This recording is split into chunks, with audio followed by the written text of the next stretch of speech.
அன்பு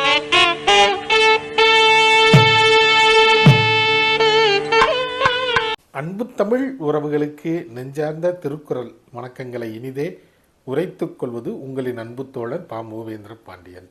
இன்றைய தினம் 400 திருக்குறள் வரிசையில் பொருட்பாலில் 59வது அதிகாரமாக உள்ள ஒற்றாடல் என்ற அதிகார தலைப்பின் கீழ் அமையப்பெற்ற 588வது திருக்குறளை இன்று நாம் காணப்போகின்றோம்.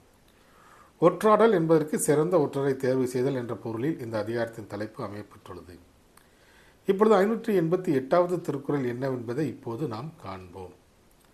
ஒற்றொற்றி தந்த பொருளையும் மற்றுமோர் ஒற்றினால் ஒற்றிக் கொளல். ஒற்றொற்றி தந்த பொருளையும் மற்றுமோர் ஒற்றினால் ஒற்றிக் கொளல். இத்திருக்குறளுக்கான பொருள் என்னவென்பதை இப்போது நாம் காண்போம். ஒரு ஒற்றர் தந்த செய்தியை மற்றொரு ஒற்றர் மூலம் ஒப்புமை செய்து பார்த்த பிறகே ஒருவர் தெளிவடைய வேண்டும் என்பது இத்திருக்குறளுக்கான பொருளாகும்.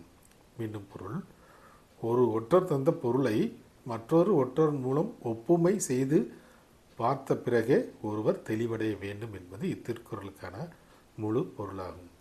வள்ளுவரின் வழியினை பின்பற்றி நாமும் வாழ்வில் வெற்றி காண்போம். வாழ்க தமிழ், வளர்க தமிழ்நாடு. நன்றி, வணக்கம்.